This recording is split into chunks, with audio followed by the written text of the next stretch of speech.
আওয়ামী লীগ যেভাবে রাজনীতি করেছে ইতিহাসকে নিয়ে, দলীয়করণ করেছে টেক্সট বুকে, সেটা করার প্রয়োজন নাই। আমরা যদি শহীদ প্রেসিডেন্ট জিয়াউর রহমানের সত্যিকার অর্থে যে কন্ট্রিবিউশন রয়েছে বাংলাদেশের জন্মলগ্ন থেকে উন্নয়নের জন্য, ডেমোক্রেসির জন্য, ডেভেলপমেন্টের পাশাপাশি একটা ইনক্লুসিভ এবং লিবারাল বাংলাদেশ প্রতিষ্ঠার জন্য, সেটাই যদি নির্মমভাবে সত্য এবং সঠিকভাবে জাতির সামনে তুলে ধরতে পারি, তাহলে ইনশাআল্লাহ বাংলাদেশে নয়, বিশ্ব ইতিহাসেও উনি যে একজন অযাচিত রাষ্ট্রনায়ক ছিলেন সেটি সুপ্রতিষ্ঠিত হয়ে থাকবে। আমরা দেখি যে সংস্কার নিয়ে বর্তমানে অনেক কথা হচ্ছে। সংস্কার বলতে আমরা কি বুঝি? বাস্তবতা হচ্ছে সংস্কার সেটাই যেটা সময়ের প্রয়োজনে, সময়ের দাবিতে, গণমানুষের আকাঙ্ক্ষার প্রতিফলনের মাধ্যমে প্রয়োজনীয় পরিবর্তনগুলো করে। বাংলাদেশের ইতিহাসে কিন্তু শহীদ প্রেসিডেন্ট জিয়াউর রহমানই সত্যিকার অর্থে প্রথমবারের মতো সব সংস্কার কাজ শুরু করেছিলেন। উনি যখন বাকশাল পেয়েছিলেন, সে বাকশাল পরবর্তী বাংলাদেশে উনি বহুদলীয় গণতন্ত্রের সূচনা করেছিলেন। সেটাই কিন্তু ছিল সবচেয়ে বড় গণতান্ত্রিক সংস্কার। আমরা দেখেছি 4টার বাইরে কোনো নিউজ পেপার তখন ছিল না, সব বন্ধ করে দেওয়া হয়েছিল। তারপর বাকশালের পরে উনি যখন দায়িত্বভার নিলেন, উনি একের পর এক সব মিডিয়া ওপেন করে দিলেন, ক্রিটিসিজম অ্যাপ্রিশিয়েট করেছিলেন, বহু মত, বহু পথের জন্য দ্বার উন্মুক্ত করেছিলেন। সেটাই কিন্তু ছিল মিডিয়ার জন্য সবচেয়ে বড় সংস্কার। আমরা দেখেছি শহীদ জিয়া যখন রাষ্ট্র পরিচালনার দায়িত্বে ছিলেন, তখন উনি পেয়েছিলেন এমন একটা সরকার ব্যবস্থা যেটা সোভিয়েত এবং ইন্ডিয়ান ব্লকের বাইরে সমগ্র বিশ্ব থেকে বিচ্ছিন্ন ছিল।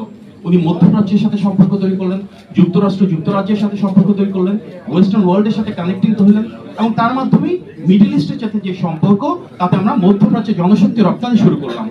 বাংলাদেশ থেকে বহির্বিশ্বে গার্মেন্ট এক্সপোর্ট শুরু করলাম। ওয়ার্ল্ড ব্যাংক, IMF, জায়গা, এগুলো সবকিছুর কিন্তু কর্মকাণ্ড ওনার সময় বাংলাদেশে শুরু হয়েছিল। সুতরাং একাধারে উনি ডিপ্লোম্যাটিক এবং ইকোনমিক ফ্রন্টে সবচেয়ে বড় সংস্কারগুলো তখন করেছিলেন। আমরা দেখেছি ওনার খাল খনন কর্মসূচির মাধ্যমে, দেশব্যাপী ট্রি প্ল্যান্টেশন প্রোগ্রামের মাধ্যমে উনি বাংলাদেশের এনভায়রনমেন্টাল ক্ষেত্রে সবচেয়ে বড় রিফর্ম পলিসিগুলো নিয়েছিলেন। এই যে প্রত্যেকটা সংস্কার উনি করেছিলেন, তা অত্যন্ত সফল হয়েছিল। তার মূল কারণ কি? এগুলো ছিল জনসম্পৃক্ত। এই সংস্কার কাজগুলো ছিল জনগণের ম্যান্ডেট নিয়ে, জনগণের আকাঙ্ক্ষার বহিঃপ্রকাশের মাধ্যমে। এর কারণে আমরা দেখেছি শহীদ জিয়া কিন্তু ঢাকা ভিত্তিক রাজনীতি করেননি। উনি সবসময় ছুটে গেছেন প্রত্যন্ত অঞ্চলে। উনি চেয়েছেন তৃণমূলের পাশে দাঁড়াতে, একদম খেটে খাওয়া মানুষের যে সমস্যা, সেই সমস্যাগুলো উপলব্ধি করতে, রাষ্ট্র পরিচালনার মাধ্যমে সেই সমস্যাগুলো সমাধান করতে।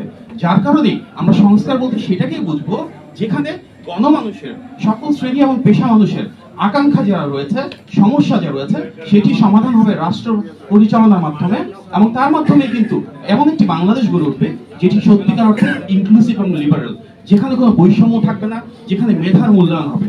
শহীদ জিয়ার সময় আমরা দেখেছি উনি রাষ্ট্র পরিচালনা যাদেরকে নিয়ে এসেছিলেন, তারা ভিন্ন মতের হতে পারে, ভিন্ন ভিন্ন পথের হতে পারে, কিন্তু তাদের প্রত্যেকের মাঝে দেশপ্রেম ছিল, মেধা ছিল, ওনাদের সৃজনশীলতার বিকাশ ছিল। এটাই কিন্তু আসলে বাংলাদেশী জাতীয়তাবাদের মূল স্পিরিট। আমরা যদি দেখি 5 তারিখের পরেও কিন্তু শহীদ জিয়া সে আদর্শকে ধারণ করে বিএনপি রাজনীতি করে আসছে।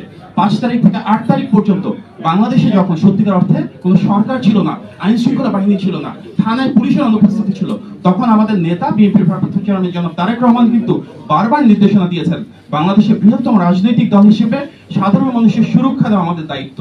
যার কারণে সরকার অনুপস্থিত 5 তারিখ থেকে 8 তারিখ এবং পরবর্তীতে প্রায় 2 মাস পুলিশ যখন ছিল না, তখন রাজপথে যেমন ছিল, একইভাবে থানায় থানায়, পাড়ায় পাড়ায়, মহল্লায় মহল্লায় সবার পাশে দাঁড়িয়ে সকল ধর্মের মানুষের, সকল বিশ্বাসের মানুষের নিরাপত্তা, সুরক্ষা কিন্তু বিএনপি দিয়েছিল।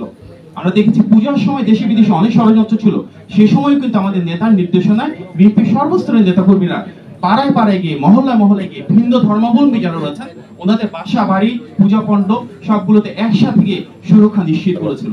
এটা কিন্তু বাংলাদেশী জাতীয়তাবাদের স্পিরিট, এবং এর মাধ্যমে আমরা চাই এমন একটি বাংলাদেশ গড়ে তুলতে যেখানে আমাদের আদর্শ যাই হোক না কেন, আমাদের অবস্থান যাই হোক না কেন, আমরা সবাই মিলে একটি অন্তর্ভুক্তিমূলক বাংলাদেশ গড়ে তুলবো যেখানে উন্নয়ন হবে সবার জন্য। আমরা যদি দেখি বিএনপির প্রতিটি সরকার শহীদ প্রেসিডেন্ট জিয়াউর রহমানের সময় যেভাবে হয়েছিল, দেশনেত্রী বেগম খালেদা জিয়ার সময় সেভাবে কিন্তু বাংলাদেশে গণতন্ত্রের জন্য, অর্থনীতির জন্য প্রয়োজনীয় সংস্কার করেছিল।